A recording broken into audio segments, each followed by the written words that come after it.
Hi, it's Maria from the Tarot Shop here, and this is an unboxing of the Celtic Goddess Oracle Deck by Gillian Kemp with illustrations by Julia Cellini. Now, I have to say, hands down, slight bias you're going to get from me because this is my heart. So I think that this is a wonderful opportunity for everybody to get to know the Celtic deities, the goddesses, and it's a truly wonderful deck. So what I'm going to do is go through each of them with you. There are 52 cards, as you can see. If I go too quickly, please adjust the speed on the video settings. You can do that. Or if I go too slowly, you can speed it up or speed it down. It's entirely up to you. So essentially, these are the cards. They are really good card stock. You've got a lovely little guidebook. The box is one of these flip top ones, so little magnetic. And it says, it's by Seco Book, so it says, the Celtic goddesses were amazing and powerful beings. Yes, they were. The Celtic Goddess Oracle Deck features 52 of these inspiring deities, all beautifully illustrated by Julia. By working with these cards, you can receive the goddess's ancient wisdom, helping you avoid pitfalls and reach your full potential. The accompanying guidebook explains how to read the cards, including several card spreads and details the messages the goddesses have for you, as well as related spells and methods of divination. With their guidance, you'll soon discover your inner goddess and find happiness and abundance in all areas of your life. Now, I'm really enjoying this one. I may actually pop it, do it for next month's tarot scopes, or I might do a card, I don't know. We'll use it. So this is how to read them. So you've got an introduction there from both of them. How goddesses can help. Then we should have how to read the card. You've got a yes or no answer there. So you've got spreads. Spread again. Guiding you through current situations. Helping making a decision. You see, this is really, really, really good stuff. Spread for the next 4 months. The Celtic Cross, my favourite, as you know, but I actually do 10 cards. Love it. That's where I got my Celtic Cross from. Well, actually, I got it from, we borrowed it from Arthur Waite. Just made a slight adjustment. So, protection spread, predictions and answers, and then you go into the goddesses.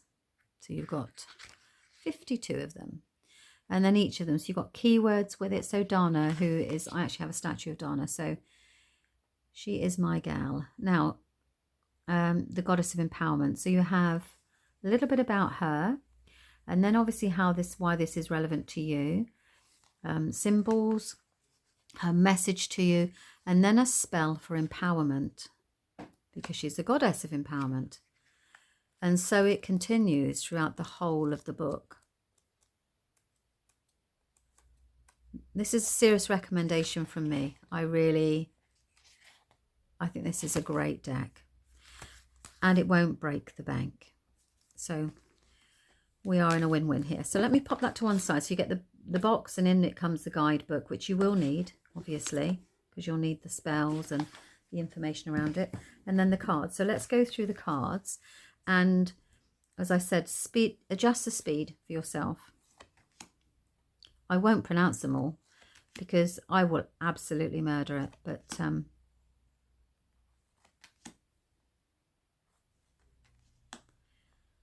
she's on the front, goddess of emotions. So you can see that even if you aren't able to read the name of the goddess, then you actually have so she's a goddess of the mind. So welcome to the world of Celts.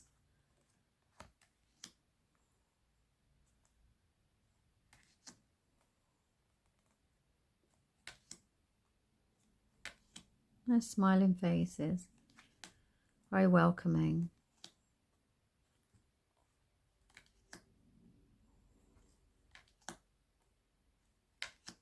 I'd love to know what you think in the comments. There's Morgan Le Fay. Oh, she is sorcery and naughty girl. I don't mean that. Goddess of marriage. I didn't realise that Guinevere was a goddess of marriage, actually. You see, we're always learning, aren't we? The beauty of life. What a weird thing to say.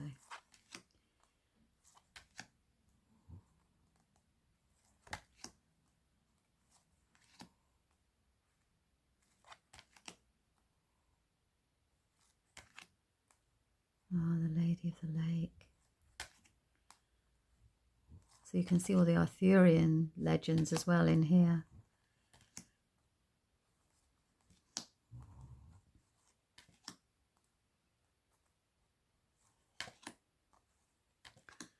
I'm going to give them a quick shuffle in a moment and pull one for you and see what message. I won't do the spell, but we'll have a look and see what the message is for you, so you can get an idea as to how these may help you connect.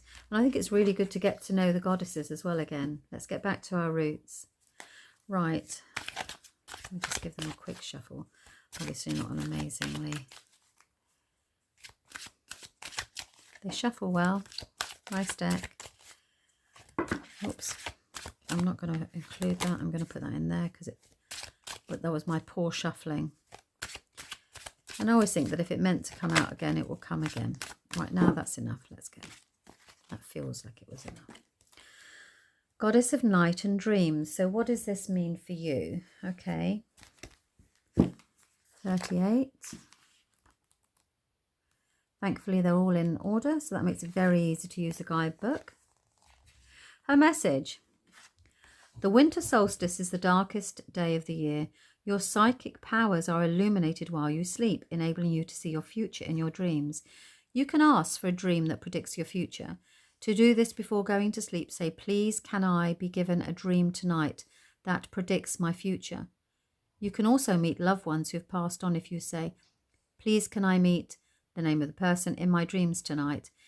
If you ask to be healed in your sleep, you will be. The proof will come when you feel and get better, but don't avoid medical appointments. And then there are some spells, but it tells you all about Rhiannon. She was from Wales, and it's darkness, vision and repose. And you can press pause if you want to have a little read of that. But I hope that you've enjoyed that. So that's the Celtic Goddess, an absolute recommendation from me for obvious reasons. And I hope that you enjoyed the video. And please let me know what you think in the comments below. Bye-bye.